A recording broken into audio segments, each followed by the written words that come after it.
안녕하세요. 박순진 신부입니다. 성공의 교회가 사회 문제, 법과 여러 가지 이제 제도에 대해서 교회가 개입하는 이유들, 또 교회가 그것에 이제 참여하는 방법들, 이런 것에 대해서 계속 알아가 보고 있습니다. 오늘은 영국 성공회의 역사 속에서 사회에 참여했던 그런 방식들을 한번 살펴볼까 합니다. 물론 중세 때에도, 그리고 어쩌면 초기 그리스도교에서도 그런 이제 사회 참여, 또 가난한 사람들의 문제들, 이런 것들을 교회가 또 나름 이제 무언가 이렇게 방법을 찾고 대안을 만들었을 거라고 생각을 합니다. 그렇지만 현대에 와서 과거의 온정주의라든지 또는 아니면은 가난한 사람들에 대한 시혜적인 그런 이제 방식의 접근과는 달리 현대 사회에서는 좀 더 법과 제도, 사회의 거시적인 문제, 이것들이 더 부각이 되는 것 같습니다. 그래서 우리 교회가 그런 사회의 문제들에 대해서 좀 더 구조적으로 바라보고, 그리고 이것이 국가 차원에서 어떻게 해결할 수 있는지, 그것을 이제 우리가 함께 마련해 보려고 하는 것이죠. 17세기에는 영국에서 노예들이 많이 있었습니다. 그 당시에 이제 식민지를 가서 또는 아프리카에 가서 노예들을 잡아오기도 했고, 이미 이제 그 당시 영국에도 노예들을 제도화해서 인간이 인간을 착취하는 그런 이제 역사들이 있었죠. 그 당시 영국 성공에 있던 신부님들, 또 그리고 여러 이제 사람들이 노예가 아니라 인간으로 이들을 받아들여야 된다. 그리고 인간이 인간을 착취하고 함부로 하는 것을 폐지해야 된다 해서 노예 해방 운동들이 일어나게 되죠. 우리가 잘 알고 있는 존 뉴턴 신부님께서도 바로 그런 노예들을 해방하는 운동에 앞장서셨던 분입니다. 영국에서 이미 성공회 안에 노예를 소유하고 있는 사람들도 있었고, 또 노예 해방 운동을 했던 분들이 계시긴 합니다만, 당시에 무엇이 교회가 해야 될 일인지, 그리고 하느님의 뜻이 무엇인지에 대해서 깊이 고민했던 분들이 선구자적으로 노예 해방 운동들을 시작을 했던 것이죠. 이분들은 우리가 지금은 복음주의자라고 합니다.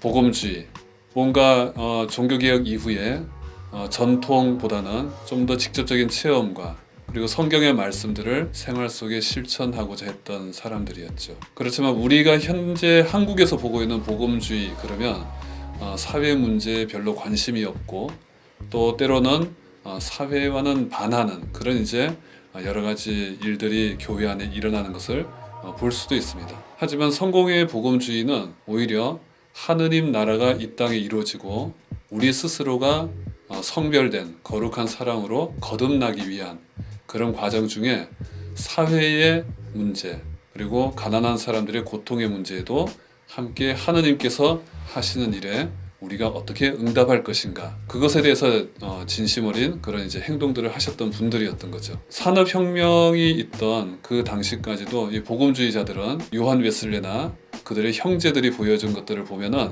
바로 복음주의자라고 해서 단순히 교회 안에만 있는 것이 아니라 가난한 민중들, 고통받고 있는 사람들이 구원받고 해방될 수 있는 길들을 함께 모색했던 것들을 볼 수 있습니다. 그리스도교 사회주의 또는 기독교 사회주의라고 알려져 있는 이 운동도 있었습니다. 이것은 당시 러시아 혁명, 또 볼셰비키즘, 이런 등등의 혁명의 그런 이제 전 세계가 휩싸여 있을 때 교회는 교회의 방식으로 이것을 풀 수 있는 것은 없을까 하고 고민했었습니다. 그래서 그리스도교 사회주의라는 것을 우리에게 알려주고, 우리 교회의 원리가 세상 속에서도 이루어질 수 있도록 해야 되겠다 해서 시작하신 분들이 있었습니다. 그분들이 바로 이제 성공의 사제들이었고, F.D. 모리스 또는 찰스 킹슬리 같은 분들이 그리스도교의 신앙을 사회 속에서 이루기 위한 그런 노력들을 기울였던 것이죠. 이분들로 인해서 지금 우리 한국에서도 기독교 사회주의에 대한 관심들이 이렇게 일어나고 있죠. 이 그리스도교 사회주의 자체는 하느님 나라가 국가적인 차원, 사회적인 차원에서 어떻게 이루어질 수 있을까에 대한 이제 원리들을 찾아보면서 시작이 되었던 것입니다. 이렇게 복음주의, 그리고 그리스도교 사회주의 이런 분들이 관심 가졌던 것은 단순히 한 개인의 구원이 아니라 사회의 구원, 그리고 국가에서 이것들을 어떻게 하나님 나라를 이룰 수 있을 것인가 하는 것에 대한 고민이었죠. 영국 성공회는 그 이후에 옥스퍼드 운동이라는 것이 있었습니다. 사실 이 옥스퍼드 운동은 앵글로 가톨릭, 그러니까 영국 성공회 안에서 가톨릭의 그런 지향점들을 좀 더 갖고 있는 분들이었는데요.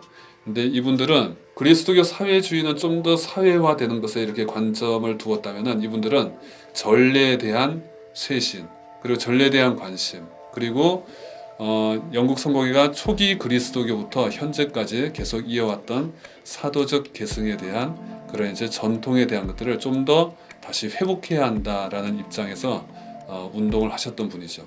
이분들이 옥스퍼드 대학이라는 이곳을 중심으로 해서 소책자들을 만들고 그것들을 이제 공유하면서 이 운동이 시작되었는데, 이분들이 결국에는 시작은 교회, 그리고 전통, 전례 이런 것들 안에서 시작을 했지만은 그 이후에는 산업혁명 당시에 가난한 사람들, 사회 굶주림을 겪고 있고 또 살인의 그런 위협, 이런 이제 여러 가지 사회적 문제들에 대해서도 바로 성사적 관점을 갖고 가난한 사람들을 돕기 위한, 그리고 그들의 인권, 그리고 그들의 경제적인 자립 이런 것들을 계속 모색하면서 가난한 사람들의 빈민 사목을 시작하게 된 것이죠. 이 앵글로 가톨릭의 입장에 있는 그 후예들이 현재 영국 성공의 많은 주교들, 그리고 대주교들을 이렇게 배출을 하게 되었습니다.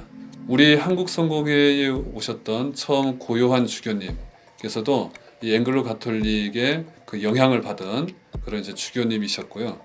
현재 우리 한국 성공회는 적지 않게 앵글로 가톨릭의 전통에 도움을 받고 시작한 그런 교회라고 할 수 있습니다. 지금 우리 한국 성공회가 사회 문제에 대해서 관심을 갖고 또 가난한 사람들의 문제, 인권의 문제 이런 것에 적극적으로 우리가 일을 할 수 있게 된 것은 이런 영국 성공회의 선배님들, 그리고 활동하셨던 주교님과 신부님들의 영향으로 저희들이 현재 할 수 있게 된 것이 아닌가 싶습니다. 그런 점에서 우리 성공회가 갖고 있는 그런 역사와 전통들이 오늘날 우리 한국 사회에서도 가난하고 또 소외된 사람들에게 한 줄기 빛과 소금이 되기를 바랍니다. 감사합니다.